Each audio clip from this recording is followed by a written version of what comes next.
A very warm welcome to the Economic and Management Sciences pupils.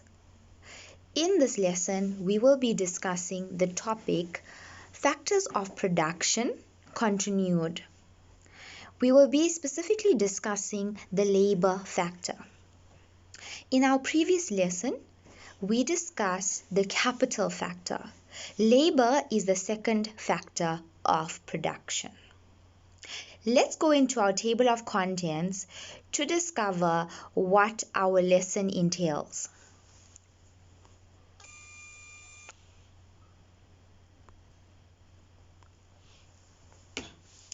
In the introductory phase, we will be defining labor. The development phase will consist of the types of labor being unskilled, semi-skilled, skilled labor, and highly skilled labor. We will then focus on the roles of workers in business. Thereafter, we will conclude this lesson. If we move on to the first slide. So, in the previous lesson, we learned about the first factor of production, which is capital, as we've discussed at the beginning. In this lecture, we will cover the second factor, which is labor. So, I will begin this section by posing a question. What do you understand by the term labor? Why is labor important in a business? So what is labor? Labor is the work that people perform when making goods and supplying of services for businesses.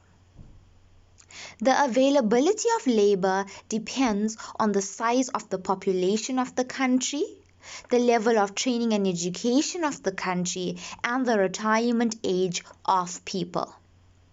People can use their skills to change natural resources into goods or services. Labor may be physical, for example, farm workers who plant and grow cotton that is used to produce clothing. It could also be mental, for example, an accountant who uses his critical thinking whilst working in an office. Labor can be categorized according to the level of training that is needed. So, what are the types of labor? The first type of labor is unskilled labor. Unskilled workers or employees have no formal education or training, and they perform simple duties that mainly are concerned with physical work. So unskilled workers are your cleaners, gardeners, and your farm workers.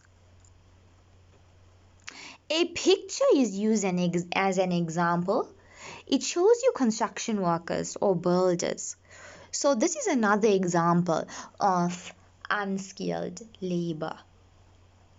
So if we go into the next slide, it's your semi-skilled labor. So that's your second type of labor. Semi-skilled workers generally have at least basic literacy and numeracy skills and possibly a short history of training.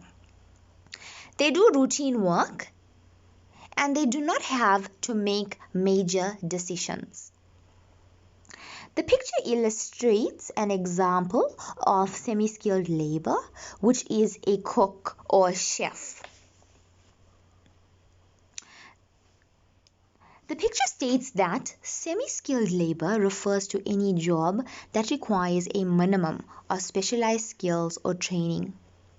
With training, most individuals can perform all required tasks.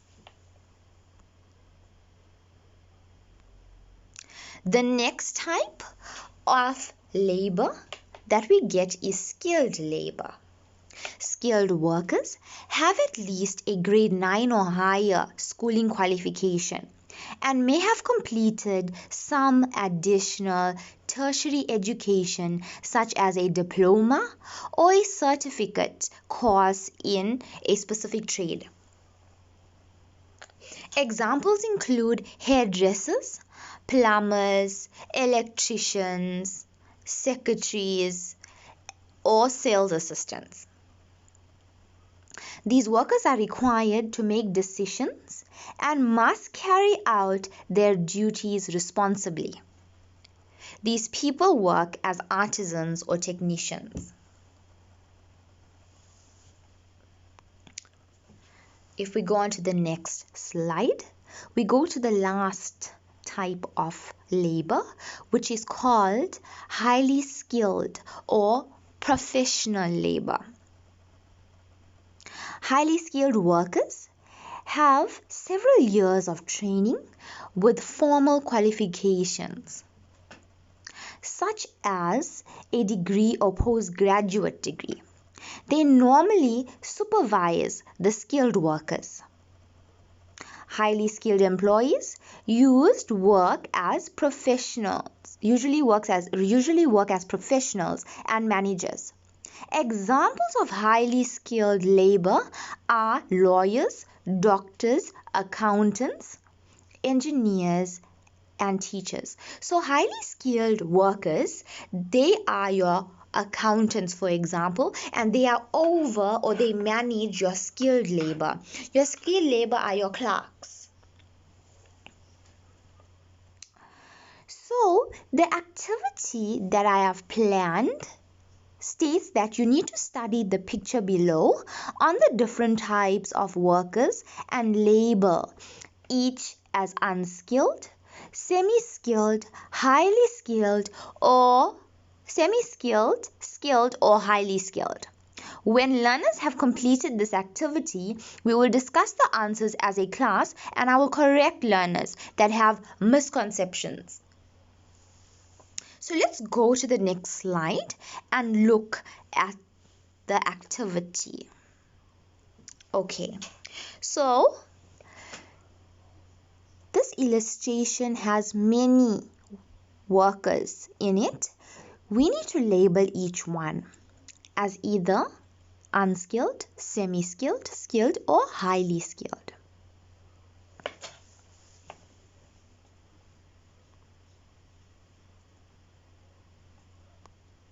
If we go on to the next slide,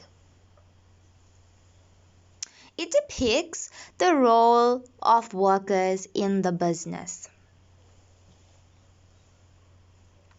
Workers are the factor of production called labor. They are employed to create products and provide services. They contribute to the gross domestic product of the country, which measures the overall economic output of the country, which are your goods and services produced in the country. Workers fulfill these obligations as good citizens by paying taxes to the government via the South African Revenue Services, also known as SARS. Workers work to earn enough money to provide for their own needs, and in return they don't have to burden the government or rely on the government for social grants, since they can fend for themselves. Workers should do what they were employed to do within legal boundaries, so that is their responsibility to do what they were supposed to do, or they are supposed to do.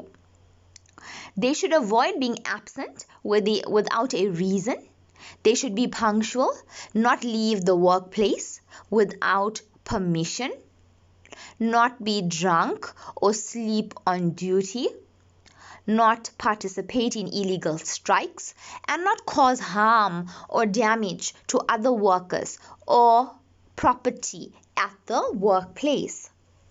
So these are the responsibilities of workers. Workers should behave in an acceptable manner. That is, they should not insult or demean fellow workers, not fight in the workplace. They need to be honest and not commit fraud. They should also be loyal to their employer and not reveal any trade secrets that could harm the business. So these are the roles of workers. It is important to study these roles.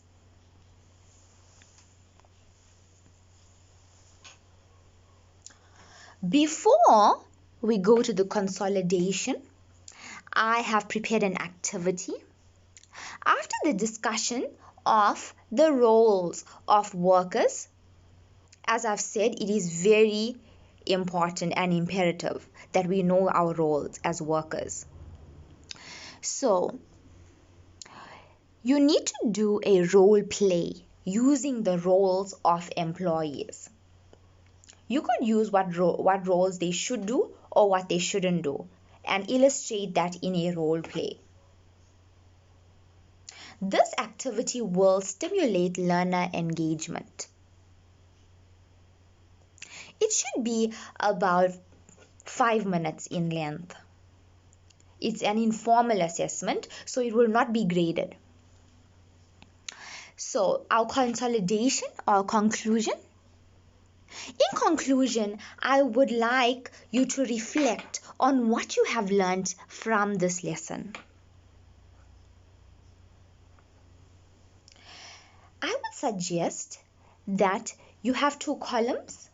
On one column, list what you already knew about this topic, and in the next column, list all the new points that you have learned. This will benefit you a great deal. And this concludes your lesson. Have a good evening.